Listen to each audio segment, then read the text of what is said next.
Arrêt du tabac, sevrage tabagique. Pourquoi vos consultants refument? Bonjour à toutes et à tous. Soyez les bienvenus dans cette vidéo qui s'adresse plus particulièrement à des thérapeutes, hypnothérapeutes, sophrologues ou autres, en tout cas à des personnes qui proposent des sevrages tabagiques, car ici nous allons évoquer trois causes qui conduisent à replonger, donc en particulier vos consultants.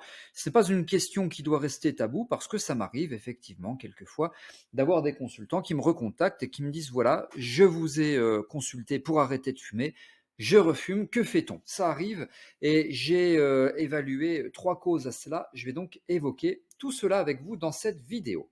Alors qui suis-je? Je suis David Vigneron, je suis formateur en hypnose clinique, formateur en EFT et thérapie brève. Par ailleurs, infirmier diplômé d'État et j'ai développé, conceptualisé la méthode ATN, arrêtabac.net.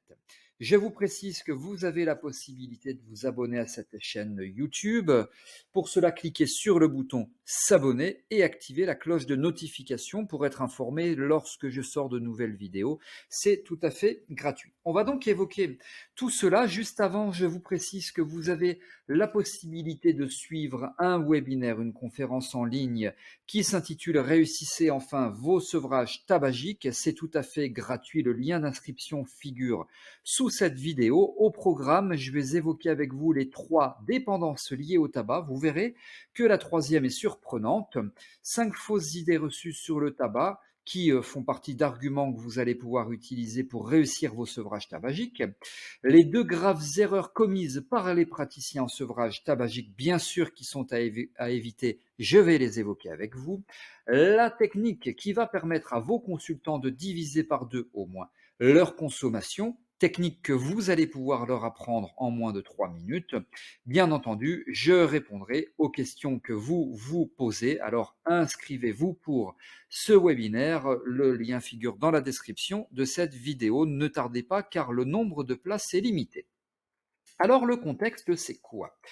Le contexte, vous avez un consultant qui fume, ce consultant vous contacte, il veut donc arrêter de fumer, vous le recevez, il vient vous voir, vous procédez à l'accompagnement pour l'aider à arrêter de fumer, vous assurez alors la séance et quelques temps après, X temps après, il vous recontacte car il refume. J'allais dire c'est le cauchemar de beaucoup de praticiens. Bon, alors de là à parler de cauchemar, évidemment, c'est un terme un peu fort. En tout cas, on n'aime pas, mais ça arrive. Alors, qu'est-ce qu'on fait? Moi, je propose d'abord de pointer du doigt quelles sont les causes.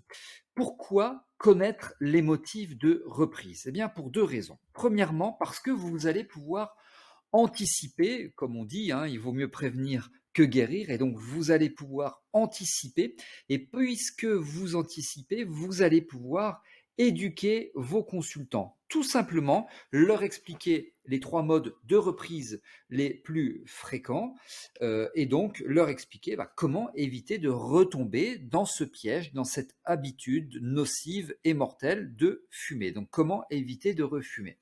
Donc, grâce à l'anticipation, vous allez pouvoir les éduquer à éviter de refumer parce que vous connaissez, vous, là, praticien en sevrage tabagique ou futur praticien en sevrage tabagique, vous connaissez les motifs de reprise et c'est notamment pour cela que vous êtes un bon praticien ou une bonne praticienne. Donc pourquoi connaître les motifs de reprise? D'abord, pour anticiper et éduquer vos consultants. Ensuite, s'ils vous reconsultent, votre consultant, vous pouvez possiblement travailler sur la cause qui a conduit ce consultant à reprendre le tabac. Donc ça, c'est important. Anticipation, éducation et traitement possible, travail possible, pardon, sur la cause.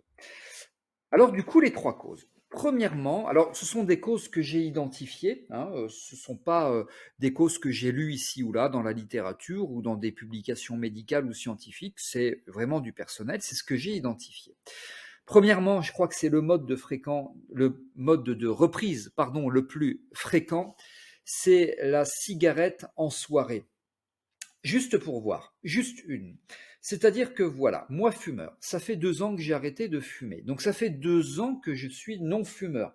Si j'ai tenu 2 ans, eh bien, et que lors d'une soirée on me propose une cigarette, je peux dire oui, parce que j'ai tenu 2 ans. Donc, c'est bon, c'est OK. Pour moi, j'ai arrêté, je suis non-fumeur, je suis non-fumeuse, donc juste une, c'est OK. Non, c'est pas OK. Pourquoi? Je vais vous expliquer tout à l'heure. Donc, la cigarette en soirée, en plus, contextuellement parlant, l'environnement est quand même relativement engageant par rapport à fumer une cigarette. C'est le piège à éviter, la fameuse cigarette en soirée. Et puis souvent, enfin je dis on, moi je fume pas, hein, mais on a bu un ou deux verres et là aussi c'est de bon augure, hein, pour pouvoir refumer une petite cigarette exceptionnelle. Et puis après, c'est promis, c'est juré, on ne refume plus. On fume plus parce que de toute façon, on est non-fumeur depuis 2 ans. Sauf que ce n'est pas comme ça que ça fonctionne. Donc ça, c'est le premier piège, selon moi le plus fréquent, la cigarette en soirée, juste une pour voir. Je me souviens d'un monsieur il y a quelques années qui était venu me voir pour arrêter de fumer. Ça avait très très bien fonctionné et 4 ans après, il me rappelle pourquoi, parce qu'il refume. Je dis mais pourquoi? Ça fait 4 ans que vous avez arrêté. Normalement c'est bon, c'est pour toute la vie, c'est bien parti pour. Pourquoi vous avez repris? Eh bien parce que j'ai fait une soirée avec des collègues de ma femme, sa femme étant infirmière aux urgences, et une de ses collègues, infirmière, alors c'est quand même pas malin, surtout venant d'une infirmière, lui a dit bah c'est bon, tu peux en reprendre une, ça fait 4 ans que tu as arrêté, tu risques rien. Bah c'est faux, hein. Tu risques quoi? Tu risques de refumer, tu risques de replonger, et donc il a replongé à cause plutôt de cette infirmière. Donc la soirée avec juste une cigarette, parce que ça fait 4 ans qu'on a arrêté, c'est non. Ça c'est le premier piège à éviter. Deuxièmement, alors ça, c'est une cause aussi, hein. Perte d'un être cher, un copain, une copine, un ami, papa, maman, un enfant, frère, sœur, parents, etc. Perte d'un être cher avec un deuil difficile, eh bien, c'est une, entre guillemets, hein, bien sûr, une bonne excuse pour reprendre la cigarette. En tout cas, ça arrive et là aussi, c'est à éviter. C'est une compensation, hein, bien sûr, c'est un mécanisme de compensation. Donc tout à l'heure, je vous disais que c'est bien de connaître la cause, de pointer du doigt la cause, parce que si la personne vient vous voir pour de nouveau arrêter de fumer, mais parce qu'elle refume, parce qu'elle a perdu un être cher, eh bien là, probablement que le travail sur le deuil s'impose, hein. Donc on va pouvoir réellement travailler sur une bonne cause. Donc là, le travail de deuil, 9 fois sur 10, hein, j'allais dire, s'impose. La soirée, perte d'un être cher. Et troisièmement, reprise suite à un problème. Alors un petit problème ou un gros problème, un problème majeur parce qu'on doit, je sais pas moi, 400 000 euros au fisc, hein, par exemple. Bon, bah ça c'est un gros problème. Ou un petit problème parce qu'on s'est légèrement fait cabosser la voiture. Et puis bah, c'est source de stress et la personne refume croyant que ça va l'aider. Alors évidemment, ça ne l'aide pas parce que si la voiture est à la casse ou qu'elle doit 400 000 euros au fisc ou que le pare-choc est cabossé, enfin, dans les 3 cas, petit ou gros problème, ça ne va pas résoudre le problème initial. Sauf que la personne s'impose un deuxième problème qui est que maintenant, de nouveau, encore une fois, elle fume. Donc elle est de nouveau fumeuse. Donc elle ajoute un deuxième problème au premier problème et la cigarette ne va pas résoudre le premier problème. Donc reprise suite à un problème, petit ou gros problème. Donc premièrement, on l'a vu, reprendre la cigarette en soirée. Deuxièmement, suite à un deuil. Et troisièmement, suite à un problème.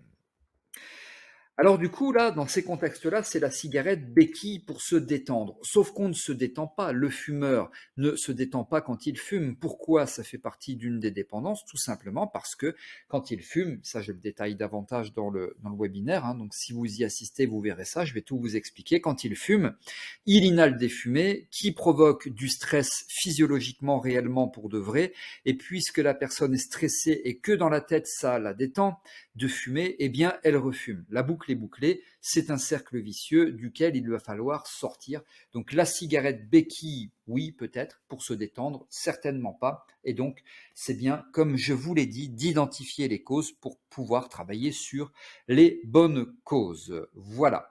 Et puis, je parle aussi souvent de doigts dans l'engrenage. C'est typiquement ce qui se passe en soirée. Ça fait 4 ans que je ne fume plus, donc je peux refumer juste une petite cigarette, c'est OK. Je suis définitivement non-fumeur ou non-fumeuse parce que ça fait 4 ans que je ne fume plus. Non. Moi, j'utilise volontiers cette image, c'est le doigt dans l'engrenage. C'est quoi? Je refume, ça fait 4 ans que j'ai pas fumé, donc je mets juste le bout du doigt dans l'engrenage, mais je risque rien puisque ça fait 4 ans que je suis non-fumeur. Sauf que le bout du doigt, eh bien, dans cet engrenage, c'est le doigt qui est attiré dans l'engrenage, la main, le poignet, etc. Et c'est fini, il n'y a plus rien à faire, on ne peut plus s'en défaire. Donc le doigt dans l'engrenage, c'est le risque, ainsi c'est zéro cigarette, c'est zéro excuse, c'est zéro cigarette. Et moi, tout cela, c'est ce que j'explique à mes consultants et c'est en ça que je fais de l'éducation thérapeutique. C'est en ça que je crois qu'il vaut mieux prévenir que guérir. Voilà tout ce que je voulais vous expliquer par rapport à cela. Si vous vous dites qu'il faut que j'aille plus loin, que je me spécialise, que je me forme réellement au niveau des sevrages tabagiques, je vous propose une formation en ligne de praticien spécialisé en sevrage tabagique. L'accès est illimité à vie. Vous avez absolument tout dans la formation. Le détail du programme figure sous cette vidéo. Jetez-y un œil, vous verrez, c'est ultra complet. Si cette vidéo vous a plu, vous pouvez cliquer sur le pouce bleu. Merci d'avoir été attentif et attentive. Si vous souhaitez réagir, me poser des questions, vous avez la possibilité de le faire juste en dessous de cette vidéo dans la partie des commentaires. Merci, à très bientôt dans de prochaines vidéos.